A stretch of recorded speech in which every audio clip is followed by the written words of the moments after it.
In this month's lesson, we are going to paint a beautiful silver vase with creamy white roses. And the whole goal with this particular lesson is to really limit our palette. Instead of having all the cadmium colors and some bright yellows and bright blues, I really wanted this one to be very, very monochromatic.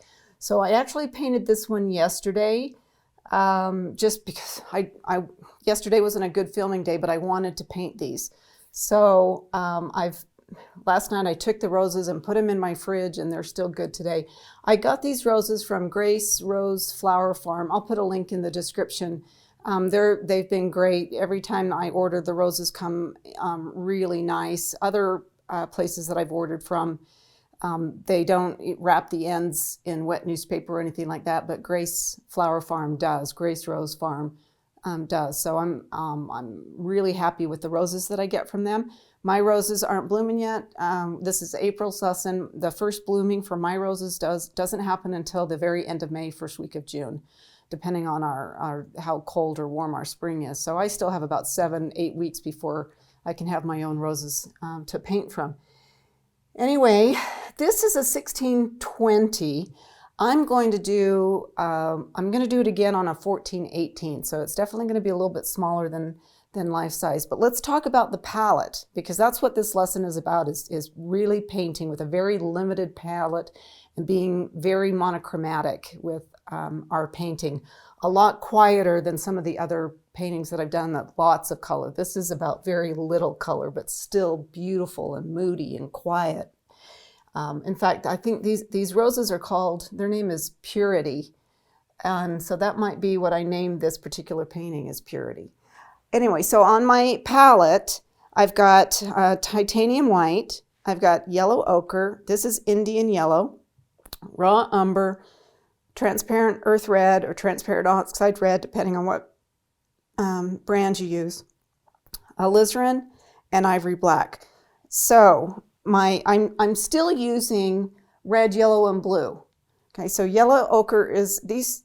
Actually, all of these are yellows. So these are my yellows. Here's a red, and ivory black is going to be my blue. So I still have the primaries that red, yellow, and blue. But you can see I have no yellows. I do, transparent oxide is in the orange family, but I don't have any cadmium orange or cad yellow medium or cad yellow light. I don't have any of that. I don't have ultramarine blue. So this is going to help me keep this very quiet and very monochromatic.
I'm pretty happy with it so far. So I hope you enjoyed that, and I hope you're inspired to paint. Thanks.